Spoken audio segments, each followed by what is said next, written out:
Hey everybody, J.R. Fisher here. Welcome to Wednesday morning. It is the 9th of February 2022. What's going on, Wayne? I just saw him pop his head in here. Good to see you here, buddy. We're going to have a good session today. We really are. I'm going to talk about zero or low volume keywords, and I'm going to tell you how that even came into my mind the other day. But before we get started, make sure you subscribe. Hit that subscribe button down there. Don't forget, ring the bell.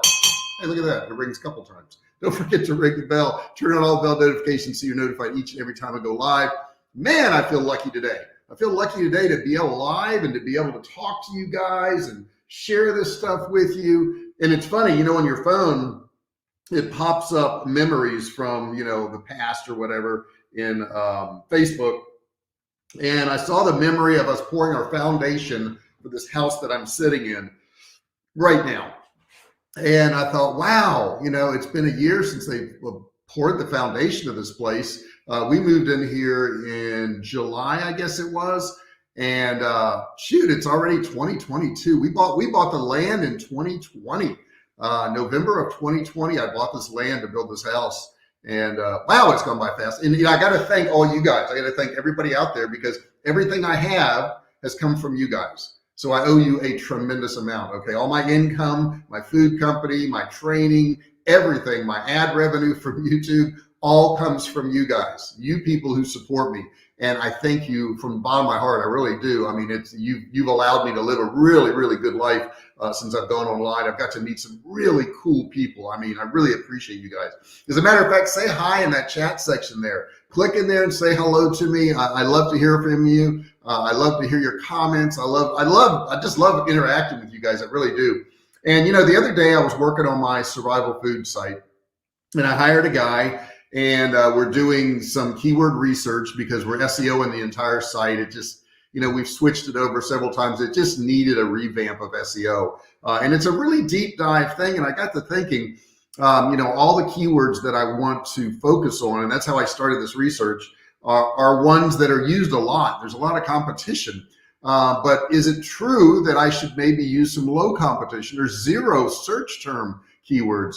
And I came across several articles, and I want to share with you some information on that today because I think we kind of overthink this. I think we tend to sometimes write our content or make our pages based on what the keywords are instead of what people are really interested in.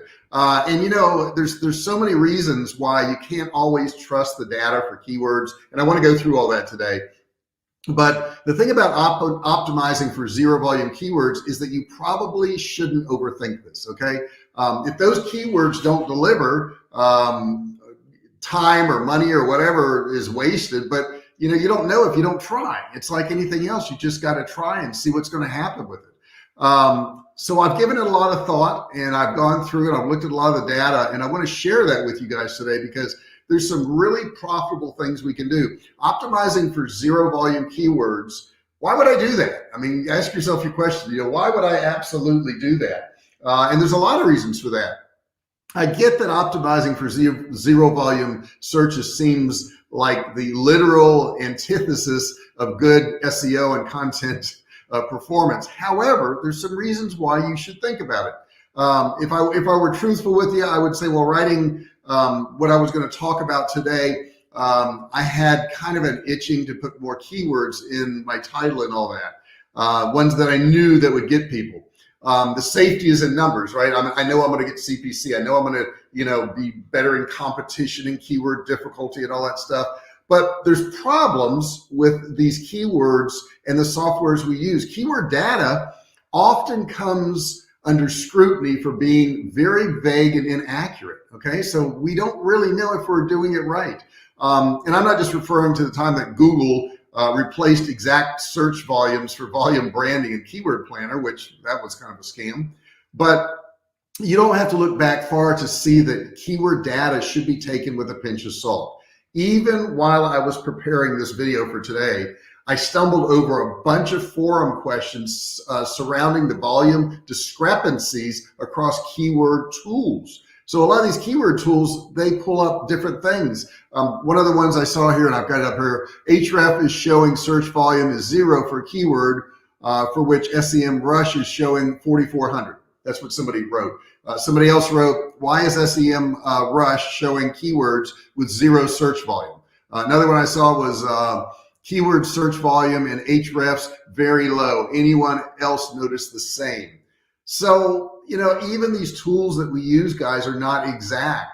Now, there's a guy called Steve Toth, and he kicked off some scrutiny chatter lately with something called ZSV, and that is zero search volume, okay?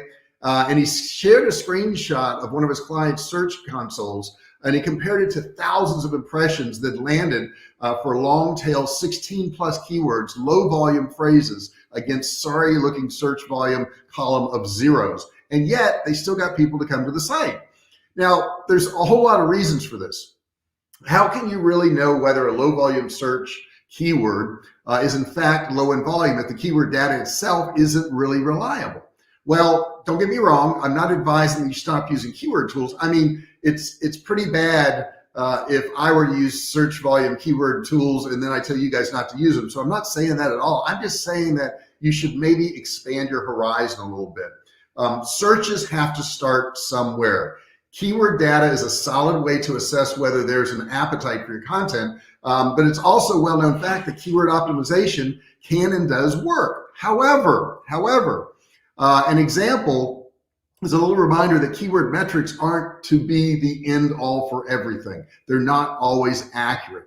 Evan Porter, who's the owner of Words by Evan Porter, said this: when you successfully target low volume keyword, you can usually expect to get anywhere from 3 to 30 times the traffic you'd expected based on the volume, or even more in many cases. So he's even saying it. It's tricky to really greenlight ideas for high volume keywords. Another thing, data is not built on unearthing trending topics. Back in 2017, I thought this was interesting. Google stated that 15% of searches have never been searched before. Wow, that's a lot. Who would have thought? I would have thought everything was already searched for, right? But apparently it is not. Let me get another sip here. And guys, use that chat box right there. I don't see a lot of people using it yet, but you know, get started in there. Say hello. Tell me what your weather is. Whatever you want to tell me. Okay, so keyword tools, won't necessarily show you these new search opportunities because they're always looking at the past, okay? They're snapshots of the past. Keyword tools average search volumes out over an entire month, right? So this means that the data collection is delayed. Demand peaks and troughs are normalized, and new or trending keywords often go undiscovered until months later. Now, I think it was in 1970 or 71. I was a kid and I went to a concert. I went to a concert at a place called the Scope in Norfolk, Virginia. And there was no internet at that time. And we went to a concert and we saw a guy named Neil Young. Now, Neil Young has some great music. Everybody loved Neil Young. And times have changed, okay? And Neil Young died out and there was no search volume for Neil Young for the past few years. But in the past couple of weeks, with all the controversy that's going on between him and Joe Rogan, well, there is what? There's a lot of searches for both those names now. And I don't care what side of that controversy you're on. I'm not bringing it up for that reason. I'm just saying that if you were to look at search volume for either one of their names last month, it would have been a lot lower than it is this month because of things happening. So all of these search engine tools out there that look at keyword volumes are based on past data, okay? And things can change, and they have changed dramatically in the past couple of weeks, right? Another thing Steve Toth said was other SEO and content writers are probably disregarding these kinds of keywords due to the low search volume. Advantage you. So in other words, if you start using some of these low searched or zero searched keywords and people have an interest in it, then you can get an advantage over everybody else. Search volumes, okay, can lead to some really cool discoveries, right? That people weren't even thinking about. But the question is, how do you figure out, how do you know what keywords to use? Well, the first thing you can do is you can create link-worthy content. What do I mean by that? I probably don't need to tell you the power of links when it comes to ranking, but original research, theories, data, opinion pieces, interactive campaigns, all of these are examples of link-worthy content where keywords are secondary, okay? They're not the main thing. Digital PR is built on this method, and in fact, BuzzSumo's success is too. Since 2014, BuzzSumo used its own data to study and test all the elements of marketing. So that's kind of interesting that they were part of their own research. So that's something you can do, is actually put something out that is going to be worth it. Now, the next thing I can tell you that you can do is you can create content that people want to share. Now, understand, people share things so that the people who see it have an opinion of that person, okay? So if they're sharing that, I don't know, they rescue animals, okay? Then they're trying to make people think that they're a really good person and they're kind to animals. And they very well may be, but that's what they're trying to get across. If they're trying to share something that's highly scientific and difficult, what are they trying to do? They're trying to make everybody think that they're a smart person.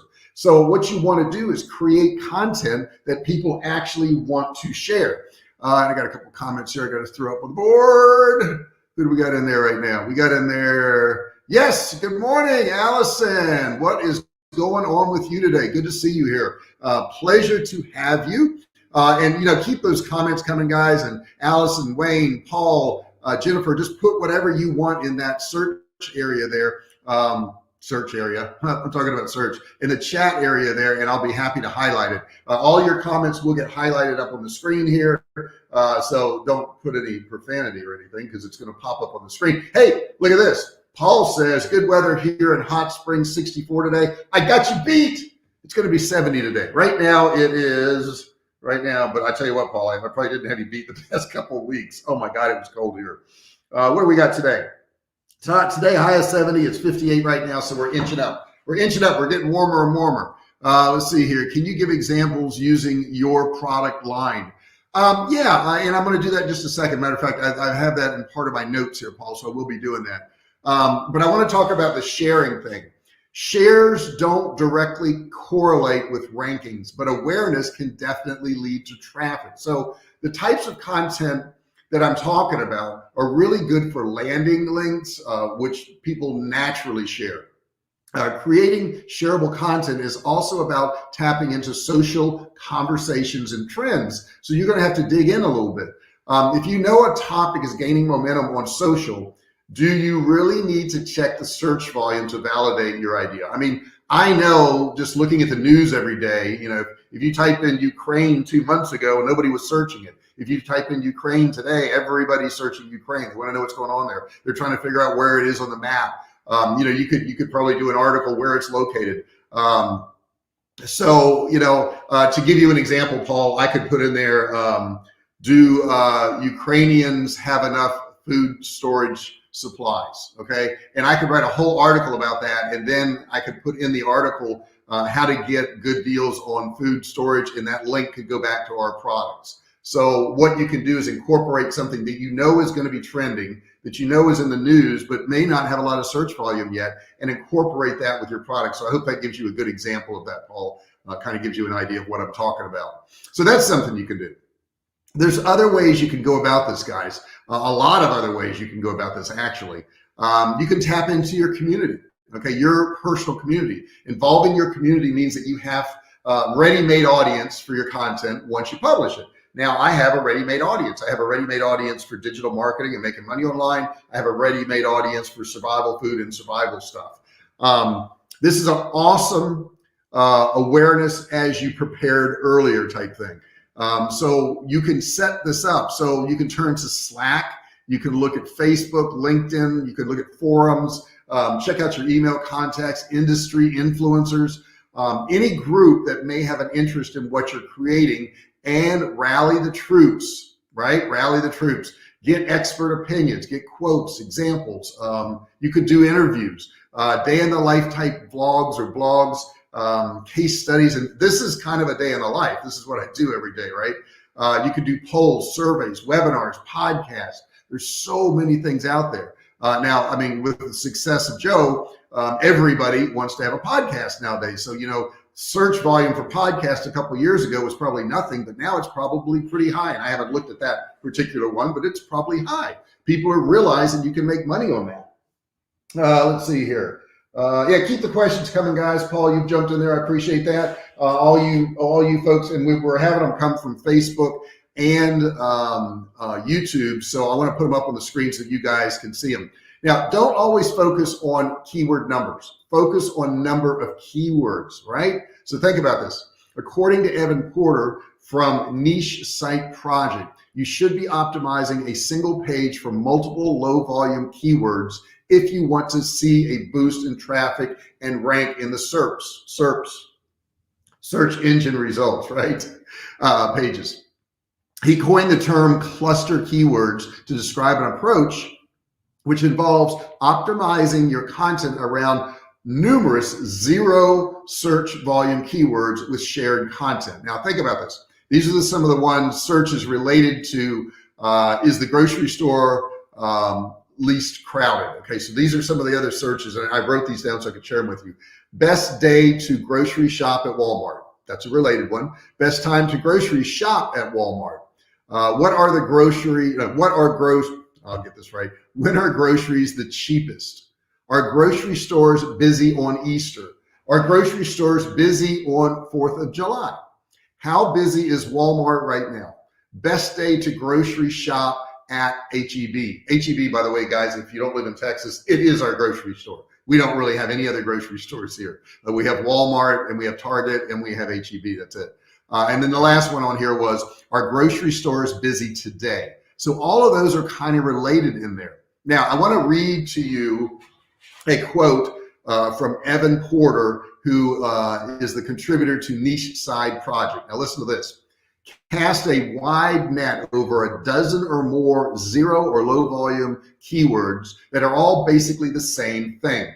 Maybe each one only brings a few people per day or month, but in aggregate, they amount to a serious amount of increased traffic. Intent is a consideration here too. These cluster keywords have to share the same intent. So like no, do, go, etc., that type of thing. They all have to have the same type of intent. So where can you find and validate low volume keywords? Where can you do that? You look for repeat questions. You look for topics. You look for discussions. You look at Slack communities. You could look at Facebook groups. You could look at forums. All of those places are great places to find this. You can also explore the subheading of a top ranking content to find low volume, untapped keyword ideas. So when you're searching for something, you're just going to have the meta title and the meta description. Look in those meta descriptions. That's another place you can find it. Let's see here. Let me pop up a couple of these comments in here. I heard of people who used what was trending on Oprah and Ellen and utilized trends there. Yeah, I mean, that could certainly be something. Understand, when you do that, you're going to be garnering their audience. If that audience meets with what you want, great. Oprah's audience wouldn't meet with my survival food company, just wouldn't. However, if she did a show on survival food or survivalist or whatever, then of course that would meet up and I would probably use it. What they were talking about was posted early, allowing time to generate content. Yeah, that's pretty good stuff, Paul. It really is. Top 10 lists seem big. Yes. Top 10 list, 5 steps to, 7 steps to, 8 steps to, all those things work really well. 8-step guide, 4-step guide, whatever. Rarely does it work when you go over 10. Okay, nobody wants to do more than 10 of anything. So the 10-step things don't seem to work as much. But those things work very well. Thank you for that comment there, Paul. In addition to that, Google's page 1 SERP features include this. They include an answer box. They include text ads. They include related searches. They include people also ask. Now, this is what the search engine result page looks like on Google now. They also include people also search for, and they also include Google image suggestions. So all of that is on their SERP page now, or that search engine result page. Look at social media trend tools, okay? You could look at those and see what's going on there. You can look at social listening tools. You can look at things like Twitter, advanced search, or brand width, customer research.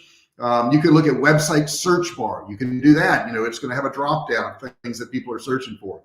You can look at customer and sales teams, customer messaging bots, Twitter polls and hashtag chats. You can look at audience surveys. So how do you monitor the performance of zero volume keywords? How do you do that? You can look at ad impressions. As you've seen, low volume searches can potentially drive big impressions, guys. This can make you a ton of money. And you can turn ad impressions into search volume estimations really easily. Just take your ad impression data for a week and multiply it by 4 to get the equivalent of a month's worth of search volume. Now, some of you are going to be listening to this and you're going to say, hang on, let me get a sip here. You're going to say, JR, if I did this, I'm going to have a lot of failures. I'm going to have a lot of stuff that's not going to work out. Some of these articles, some of these videos, some of this content, nobody's going to watch. Nobody's going to read it. Nothing's going to happen. And I'm going to consider those failures. I don't consider those failures. If I'm in the kitchen and I'm preparing something to eat and I break a glass, I don't consider it a failure. I break more stuff in the kitchen than my wife does by far. Does anybody know why I break more stuff in the kitchen than my wife does? Can anybody guess why I would break more items in the kitchen, why I would make more mistakes in the kitchen, where I would do more things wrong? And I'm going to leave you with that for a second, and I'm going to wait and see what the answers are in here. But I break a lot more stuff than my wife does in the kitchen. And I want you to think logically about that and why I do that, okay? And I'm not going to give you the answer yet, but I will give you the answer at the end of this session today, which we only got about 7 or 8 minutes, something like that. Also, the other thing Evan Porter said, he says, as your company grows, observe Search Console's live data closely and rely less on SEO tools, which can take a while to dig up new keyword data, especially while you're growing, because you don't have the data, right? But then bear in mind that Google recently confirmed that its Google Search Console performance reports are affected by bot traffic. So be wary if you see any unusually high traffic for unassuming low volume keywords, because it could be a bot. And they finally admitted it. They said it didn't before, but now they're saying it is. It's unreliable data. So that's something to think about. Now, if this is something that you think is helpful, put that in the chat section right there. Let's see here. All right, let's see. Let me see. Wayne Charles has got some comments in here. I love these. People are guessing why I break more stuff in the kitchen than my wife. Okay, and let's see here. Wayne Charles says you're all thumbs. Okay, all right. That's a good guess. It's not the answer. It's not the answer why I break more stuff. Paul, I don't see that you've even tried to figure this one out, but I would think you could get it, Paul. You're not as used to working in the kitchen as your wife might be. That's another good answer. It's not the correct answer, but it's a very good answer. And on the surface, that's what most people would say. They would say, well, JR, you're clumsy. You don't know what you're doing. You break things. Okay. That's what most people would say, but that's not the answer. So put in that chat section what you think the answer is. And if you're watching this and it's recorded, you can still put it in the comment section. And at the end, you'll see what the real answer was.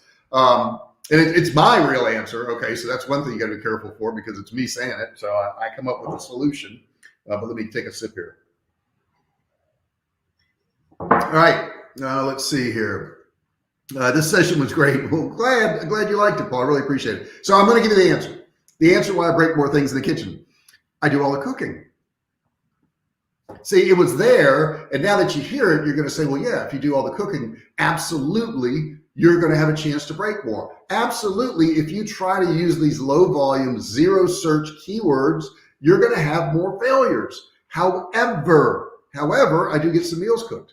And if you use these zero search or low volume search keywords, you're going to have some tremendous successes, because what you're going to do is you're going to uncover stuff that you were ignoring before. You were relying so much on these search engine tools, so much on these keyword tools. And there's a lot of really good ones out there. And I'm not saying don't ever use them. I'm just saying that, let's see here, subconsciously you hate the stuff and you wouldn't do. That's another possibility, right? But that's not the answer. The answer is I do all the cooking. So the odds are that I'm going to break more things. I'm going to have more mistakes. I'm going to spill more stuff. It's just the way it is, right? Now, if we equally spend the same amount of time in the kitchen, you could maybe draw some conclusion that one of us was clumsier than the other, right? You could do that, but you can't. Okay, you don't have that data, so I'm going to assume that I spend more time in the kitchen is why. Let's see here. Wayne says, I would have never guessed you were the cook. Well, Wayne, you don't know about my other channel, do you? Restaurant Quality Recipes. So, you can search that, J.R. Fisher Restaurant Quality Recipes. I'm slowly putting up the recipes there, guys. This is a brand new channel. I have artichokes going up this week. What do I have today? I think today there was another one that went up, and it was, pesto, linguine with pesto, homemade pesto. And I actually grew the basil. So if you're interested in cooking and that type of thing, let me just put in here what it is. Restaurant Quality Recipes by J.R. Fisher. Okay, Wayne. So you want to check that out there. And let's see, we got another comment here. Okay, that's my comment. Okay. So you may want to check that out if you're into that sort of thing. If you're not into cooking and you're not into recipes, don't bother. It's not for you. Okay. But if you like that stuff and that's the kind of stuff you want to see, let's see here. Really want to make that salad. Well, then do it, Paul. You got to do it, buddy. Tomorrow. No, wait. When am I going to be live again? Friday. Between now and Friday, make the salad. I'll ask you Friday how the salad came out. How about that? It's easy. This is an easy salad to make. This is something you can make in like 15 minutes, 20 minutes. Okay. Great salads. It's Caesar salad, one I did on there. But you're going to see some really cool recipes on there. And what I do on that channel, just for you guys who are interested, is I show you how you can make the same meal that you would have at a restaurant for a whole lot less money. And generally, it's going to taste a lot better too. So check out Restaurant Quality Recipes if you're into that sort of thing. I want to thank you guys for being here today. It's been really pleasurable. We've seen some new faces. We've got some great comments in here. Love having you guys in this session. I mean, thank you for the house. I mean, you guys built me a house by supporting me in this channel. That means a lot to me. By buying my products, by buying my survival food, by all the great things that you guys do to support me. You've provided me with a nice lifestyle. So I owe you guys. I owe you guys to bring you good content. If you like this, give me a thumbs up. I would really appreciate that. That thumbs up doesn't seem like much to you because you just click the little thumb, but that means a whole lot to the YouTube algorithm. So when you do that, it means a whole lot. Only click it once, because if you click it again, then the thumb goes away. It goes up, it goes down, it goes up, it goes down. Okay, so you got to do that. Paul says he's going to see us on Friday. So Paul, you're going to tell us about that salad on Friday, right? I know you are. Paul. You're going to tell us all about that salad. I've got crab cakes coming up, which is a pretty good one. I've got barbecue beef ribs coming up. So if you guys are into any of those things, you're going to want to go to this channel and check it out. Got some really cool stuff for you. Guys, thank you so much for listening today. Don't forget to subscribe if you haven't done so. Also ring the bell, turn on all bell notifications so you're notified each and every time I go live. I would really appreciate that too. And I think that's what I got for you guys today. Is that it? Check out the recipe channel, subscribe, all that stuff, thumbs up, all that good stuff. Guys, thank you so much for being here, and I'll see you on Friday. Love each and every one of you. Talk to you later.